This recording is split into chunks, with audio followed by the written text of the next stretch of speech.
Je voudrais juste revenir dans ces passages entre Strasbourg, France, et Fribourg, Allemagne.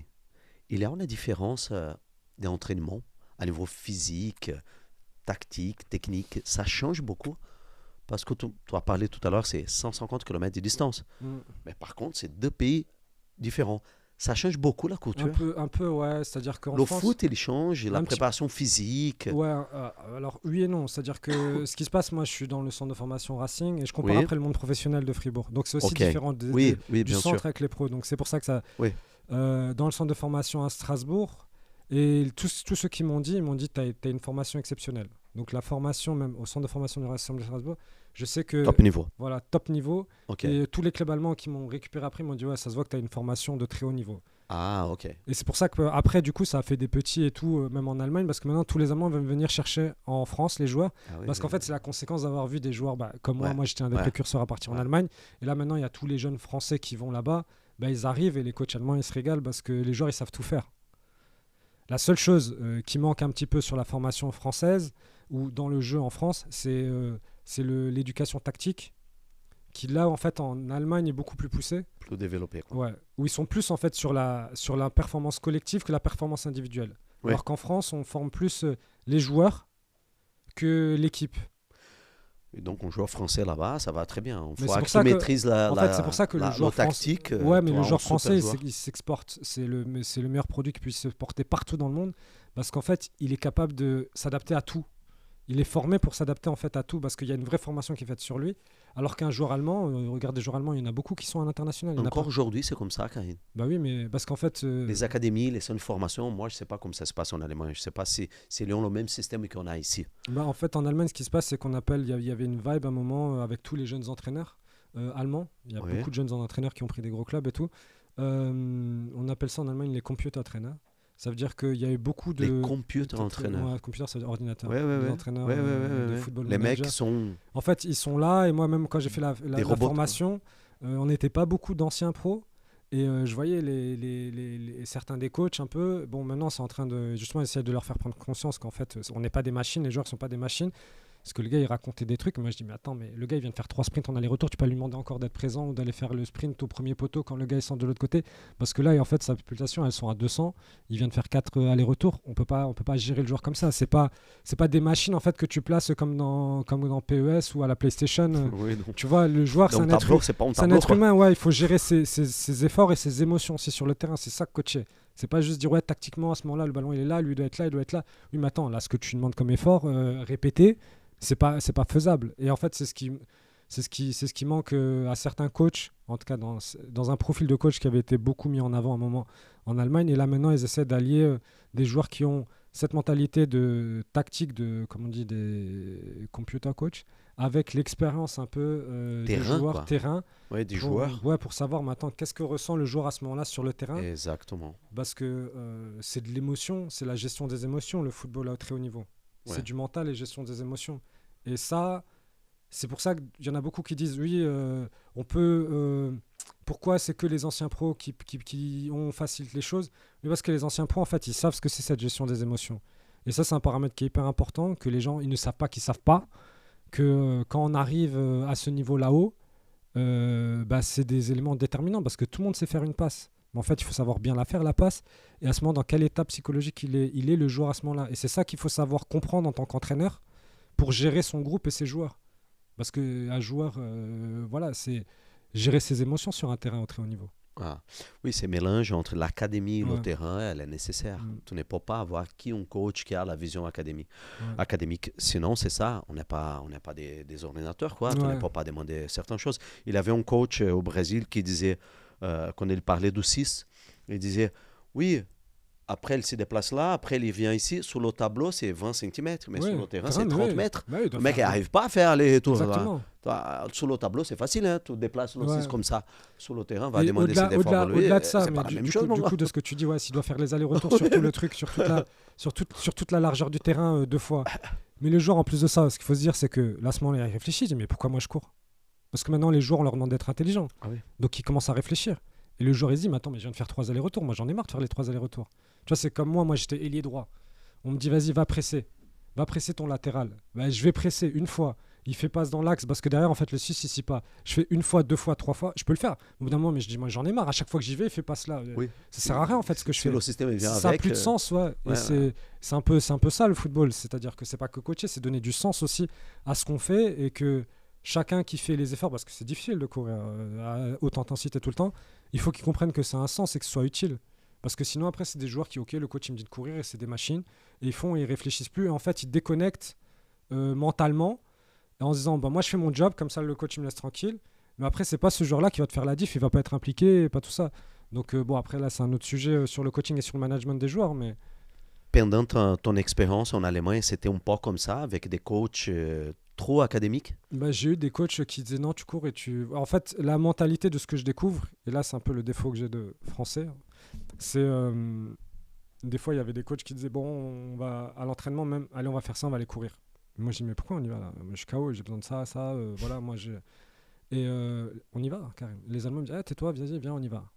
Mais j'ai et là c'est un peu moi mon côté français me dire mais attends mais moi j'ai besoin de sens et j'ai besoin de comprendre pourquoi on me demande de faire ça parce que du coup ça c'est pour moi et en plus si je comprends je peux vraiment l'adapter et après même donner pour moi en tout cas c'est dans ma façon de gérer, donner un petit retour au coach alors que là en Allemagne la mentalité des joueurs, c'est on fait, on se tait.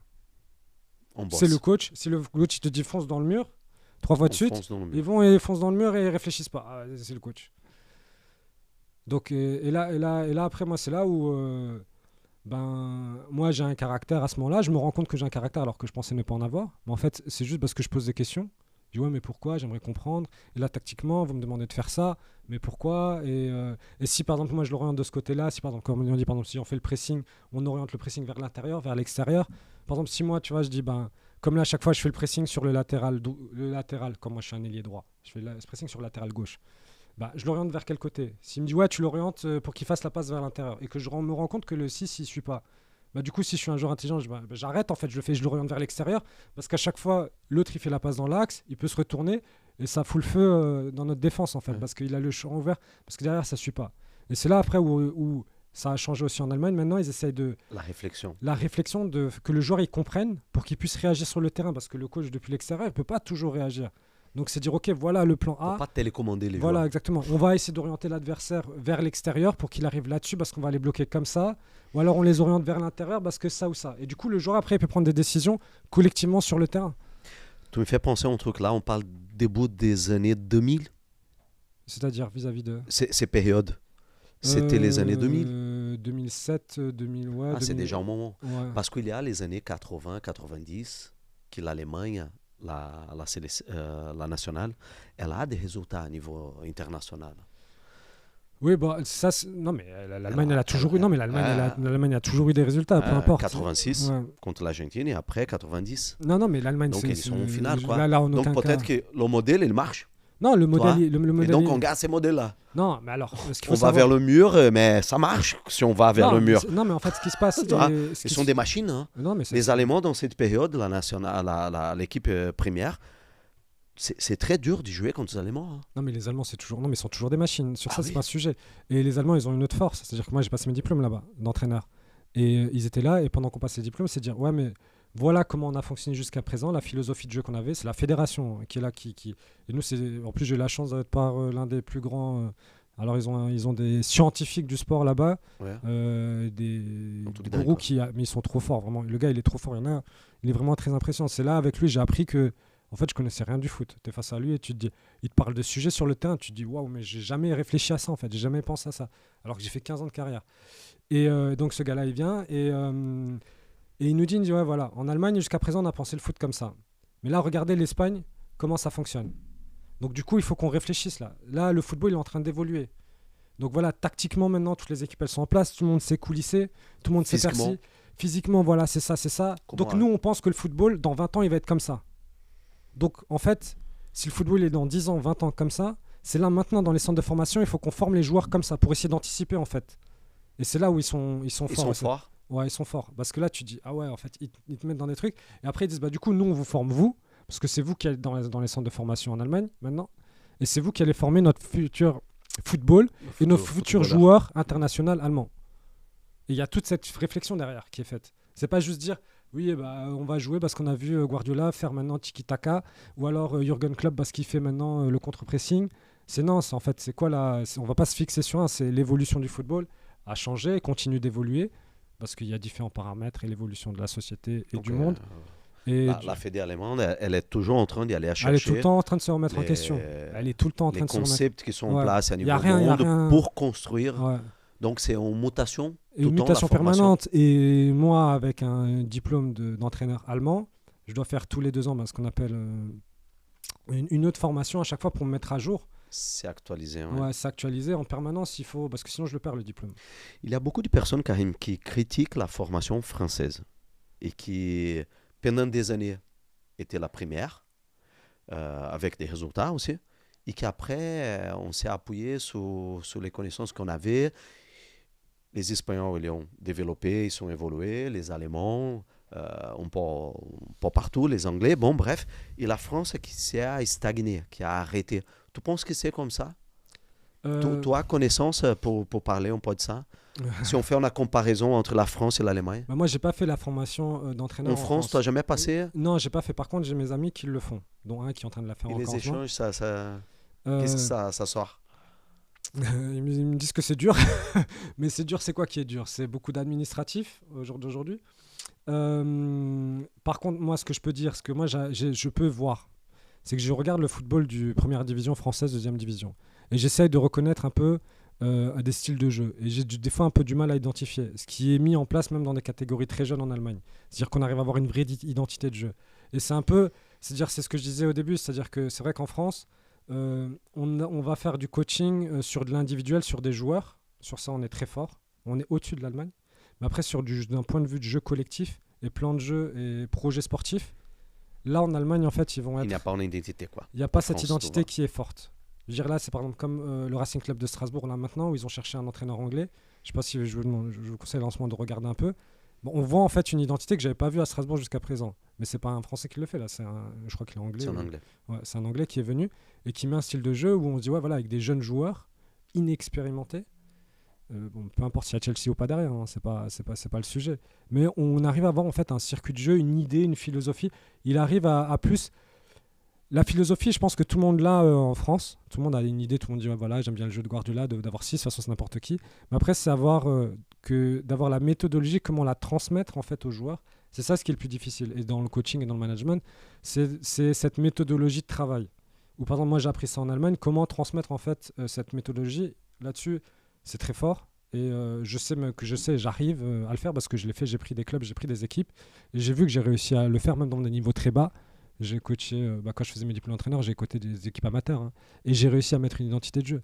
Donc, c'est pas qu'une question de moyens ou de qualité de joueurs, parce qu'on dit, ouais, on n'a pas les joueurs pour. Mais tu arrives quand même à faire des choses, en fait. Et un peu en France, dans la formation, je sais pas si c'est la formation ou pas, mais dans les équipes de Ligue 1, on voit que c'est beaucoup... Je veux dire, il n'y a pas cet état d'esprit de jeu clair où on arrive à identifier la philosophie de jeu, quoi. C'est mon analyse à moi. Hein. On verra en poids cette année. On a déjà la deuxième année de Luis Enrique, un espagnol. On a l'Italien qui est arrivé à l'OM, Zerbi. Et on a Sampaoli qui, la semaine dernière, qu'on a signé à Rennes, il a dit c'est les meilleurs joueurs au monde. En les France, Français. Oui. Ouais. Après, c'est en argentin, avec passage à gauche à droite. Donc on verra s'ils arrivent à créer une identité pour leur club.